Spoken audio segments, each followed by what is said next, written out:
নির্বাচন কমিশনের প্রতি মানুষের আস্থা ফিরিয়ে আনাই বড় চ্যালেঞ্জ বলে জানিয়েছেন নির্বাচন কমিশনার অবসরপ্রাপ্ত ব্রিগেডিয়ার জেনারেল আবুল ফজল মাহমুদ সানাউল্লাহ।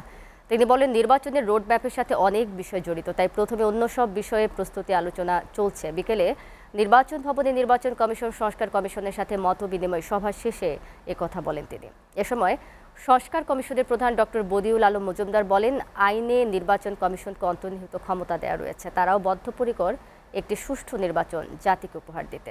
হেদায়েতুল্লাহ সীমান্তের একটি প্রতিবেদন। নতুন নির্বাচন কমিশনের সাথে সংস্কার কমিশনের প্রথম মত বিনিময় সভা বিকেলে আগারগাঁও নির্বাচন ভবনে 2 ঘন্টারও বেশি সময় ধরে চলা মত বিনিময় সভায় প্রধান নির্বাচন কমিশনার সহ অন্য সব কমিশনাররা উপস্থিত ছিলেন। সবাই নির্বাচনে মনোনয়ন, না ভোট, সীমানা নির্ধারণ, এনআইডি সহ সার্বিক বিষয়ে আলোচনা হয়।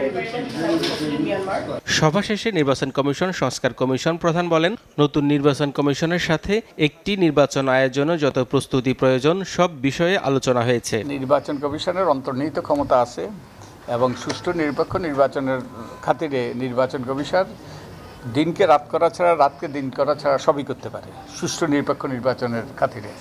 এবং এ ব্যাপারে আমাদের আইন যতটুকু বলা আছে, আমাদের আদালতের নির্দেশ আরও সুস্পষ্ট। আমরা এখনও চূড়ান্ত সিদ্ধান্ত নেইনি, আমরা কতগুলো বিষয়ে চিহ্নিত করেছি, এগুলো নিয়ে আমরা আলাপ আলোচনা করছি।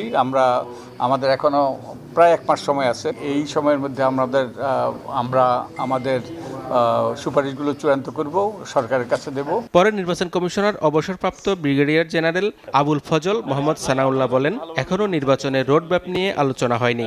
আমাদের আস্থার ঘাটতি নির্বাচন ব্যবস্থার উপরে, সেটা ফেরত আনতে হবে। বারজান, আপনারা যে রোডম্যাপ যেটা চাচ্ছেন যে কয় তারিখে কি ঘোষণা করবেন, না এই ধরনের আলোচনা এখন হয়নি। সংস্কার কমিশনের সাথে আগামী 1 মাসে আরও বৈঠকে অনেক প্রস্তাবনা আসবে বলেও জানান আবুল ফজল মাহমুদ সানাউল্লাহ। এইটাই আমাদের প্রথম এবং একমাত্র মিটিং না, আমরা কিছু তথ্য আমরা সিদ্ধান্ত নিয়েছি আদান প্রদান করব। হেদায়েতুল্লাহ সীমান্ত, এসিটিভি, ঢাকা।